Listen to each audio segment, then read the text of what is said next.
Jay. So I wanted to take a little time this morning to talk about what I'm doing and maybe show you some of the things that I'm doing to try to get back to that competitive shape. We've talked, or I've mentioned in the past, the goal here is not to have a great YouTube channel. The goal is to get back to where I'm playing at a very high level of pool. And to do that, I need to be able to identify my flaws, admit that they are flaws, and then take corrective action to do so. So what I wanted to do today is I want to show you. So on the channel, what you've seen, or most of what you see, are just me running balls, me talking about how to do things, and you're only seeing the good part of it. So what I wanted to do today is, kind of a full disclosure. I still have some major flaws in my game. So what I'm going to do is I'm going to play a quick race to 3 against the Ghost 9 ball, so that you can see, the reality of where I am shooting. I'm probably running about 50% of racks where I have a good shot on the 1 ball. And then I'm going to talk about what I'm doing to identify those flaws in my game, and then I'm going to talk about what I'm doing to fix those flaws in my game. Okay, so to start with, I'm going to play a race to 3 against the Ghost. It's just a quick race, just so that you can see where I'm at. So let me just go ahead and do that. No special rules here, just Ghost, classic Texas Express 9 ball. All right, so we're going to start out with our ball. Now I'm playing like old school Ghost, where it doesn't matter what happens with the cue, you get ball in hand. The newer version has, if you scratch on the break, then it's a loss to the Ghost. I'm not worried about that in this set, and you're going to see me scratch a couple times.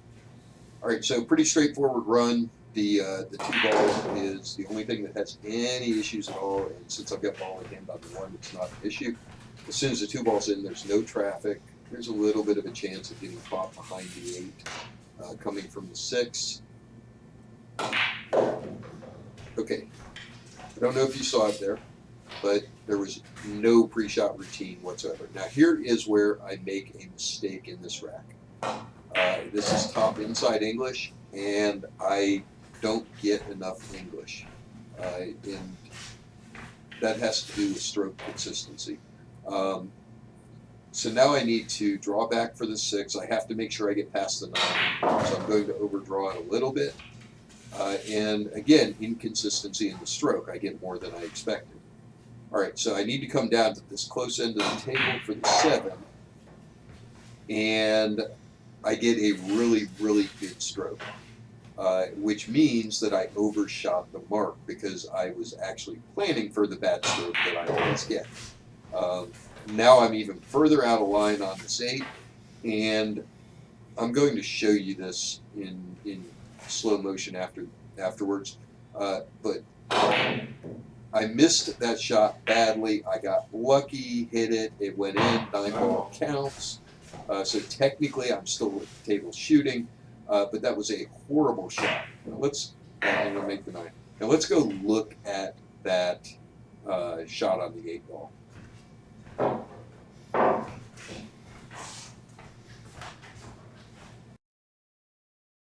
Okay, so let's look at that 8 ball. Watch the end of the cue. It goes like 3 feet up in the air. I missed it because I didn't follow through.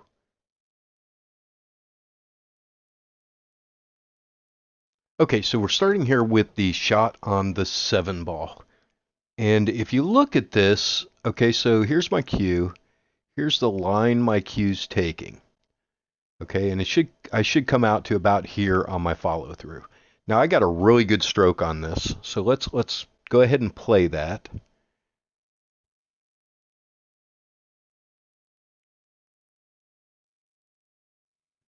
Okay, so you could see there I hit it just a little bit left of where I had intended. That means that most likely my elbow was too close to my body. It was inside the stroke. And when I stroked it, it came out naturally. So that's a small minor issue with the stroke. But now let's look at this 8-ball. See the direction my cue is facing.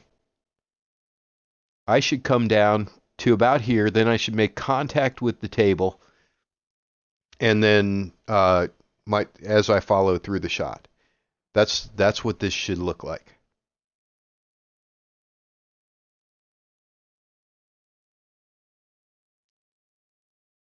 See that cue come up? Let's go back and look at. See that? See how I just sweep through it and up?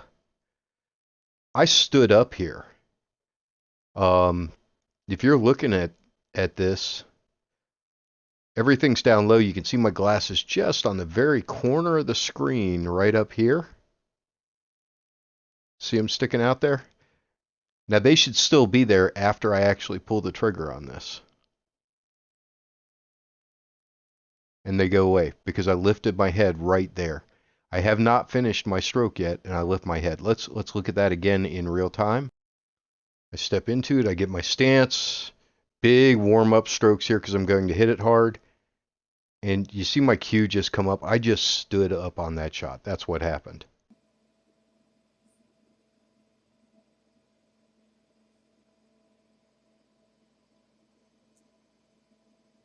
Okay, second rack coming up here. The score right now is 1-0 my favor. Again, race to 3.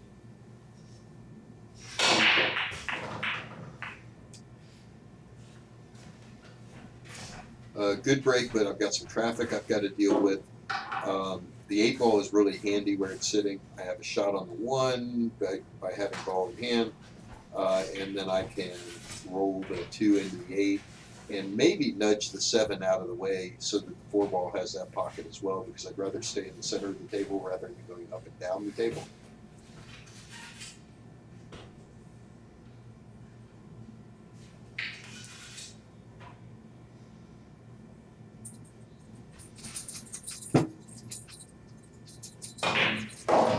Okay, that's perfect. I've got the angle to bump the 7 in a way that will allow me to stay in line for the 3.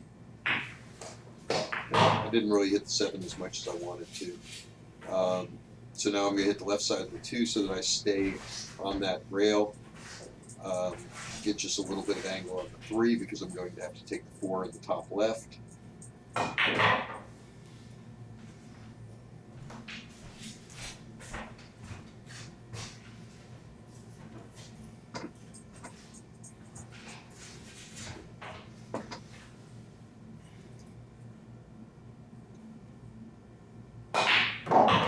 Okay, so I hit this just a little hard and I go across the center line on the 4. I'm going to have to recover from this. I'm out of line. I'm on the wrong side of the 4. So top right hand English, a whole lot of spin to get it down and come off 3 rails for the 5. Now I'm back in line. This is fine. I just want to roll up for the 7 in the bottom left corner, or the top right as you're looking at the main screen. Okay, good angle. I can just shoot it, come over and get myself just perfectly in line the whole way. I get a little close to the rail, but that's just fine. Rail shots have never bothered me.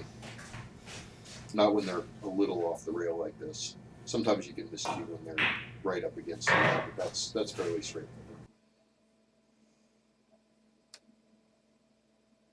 Speeding through the rack.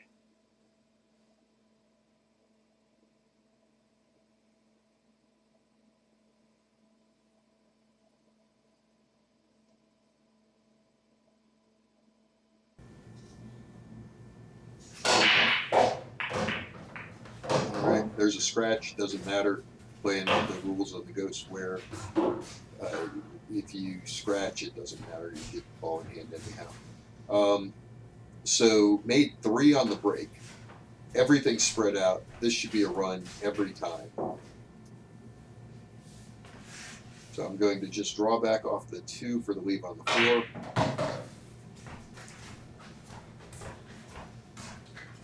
And I overhit it. I could cut it back in the corner on the right. I choose to go to the left because it's an easier leave to get. I can just come straight across for the 5.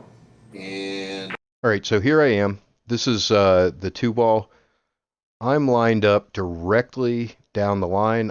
This is a good position for shooting off the side of the table like I am.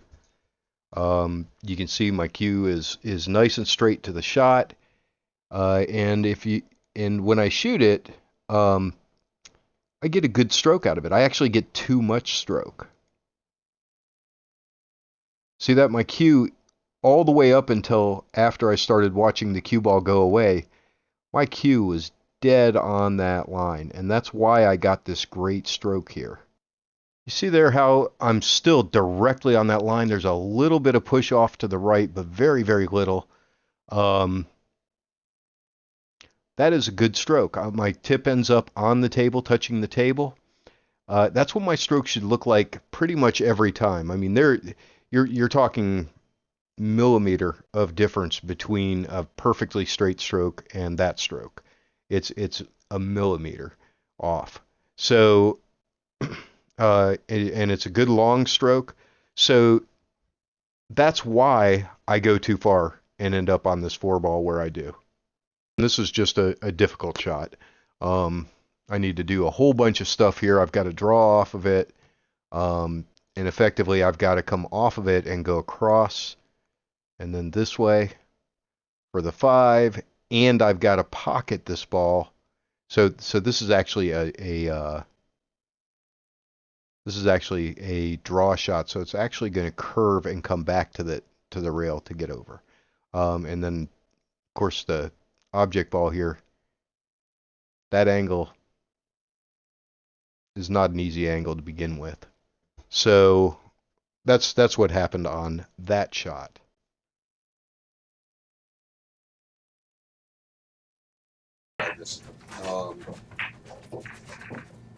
So there was no reason I shouldn't have been out there. That was a strategic mistake in how I left the 4. Okay, another break. 2 balls in, scratch on the break.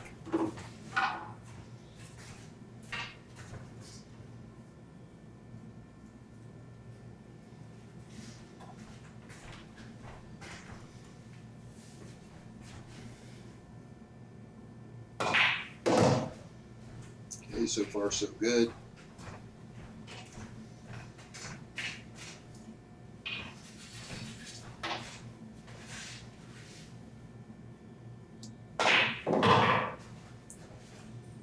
All right, so this is why I don't like draw. I'm going to spend a minute here looking at this shot, trying to figure out what I'm going to do. And while I am, I want to talk about this. So the old school thought was to follow. You know, there was an old adage: draw for show, follow for dough. And this is why. It only takes a very small error in your aim, and you end up hitting flatter than or fuller than you wanted to, or you end up hitting thinner than you wanted to, and a small change in the hit changes the angle, and instead of drawing.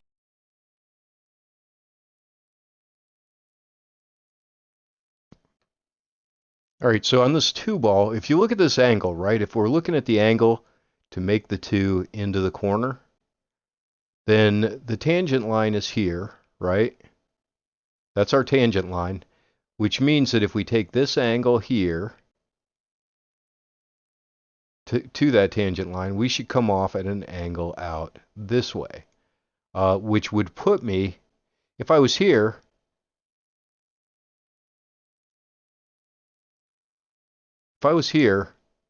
I can see that 4 ball. I can make that 4 ball from there. But what actually happens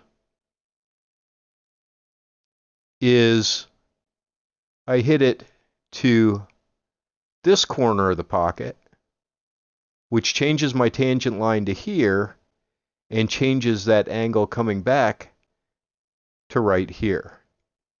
So you see, by choosing to draw here, I have actually made the shot require more precision than it had before. And let's go ahead and watch this with the lines on there.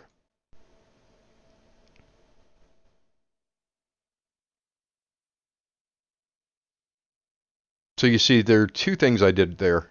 One is I shot it on this black line, to the rail, instead of shooting it into the center of the pocket, which changed my angle, which made this 5 very hard. Now, let's take a look at what happens if I decide to follow that same shot. So again, we'll use the same colors for the same lines. If we shoot it into the center of the pocket, then our tangent line is roughly right there. And our cue ball with top English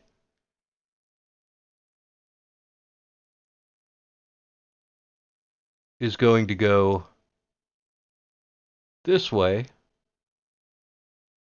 roughly there. It's going to spin out this way with the right English, hit there, and it's going to roll out here.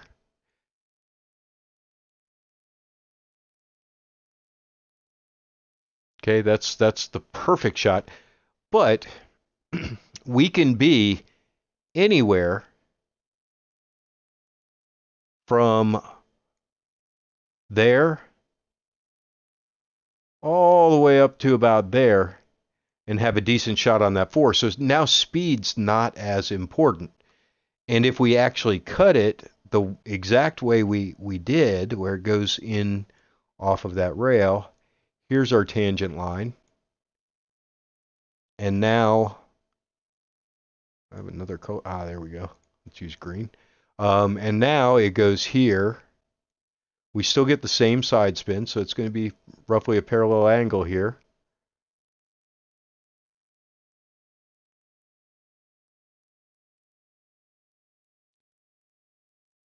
And it comes out here. And again, we've still got all the way from here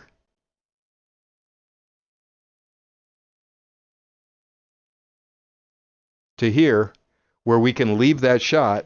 And so you see, there's so much more area to land in. It's much more forgiving than that draw shot is. So in my opinion, I would have normally shot this around the 3 rail or around the 2 rails to get the leave. The reason I didn't is because I'm working specifically on draw. I'm trying to work on my draw stroke. Drawing out into an open table like I wanted, I ended up drawing directly behind the 5. If I had followed that, I probably would have done better.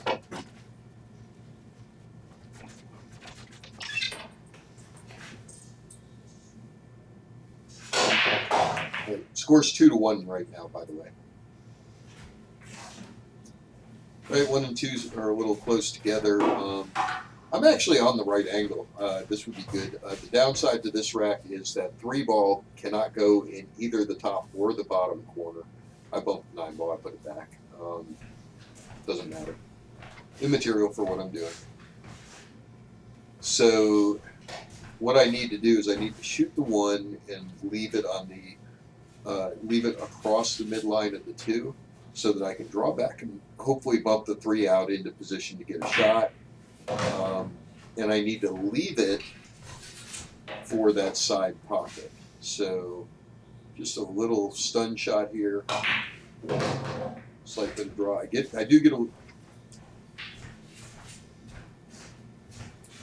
a little bit of a bump on the 3 ball. It's enough to make it. It's a really delicate shot, so I'm going to have to just slow roll this very carefully. No choice on the leave on the 4. If I try to draw that ball, I miss it. The 3 ball, I miss it. So now bottom left to come around for the 5.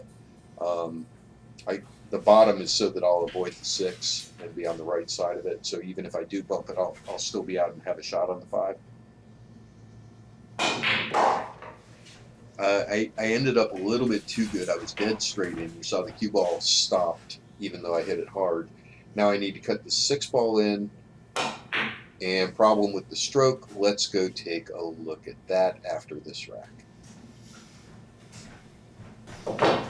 All right, so I lost 3-2, but it's a mistake to focus on the results.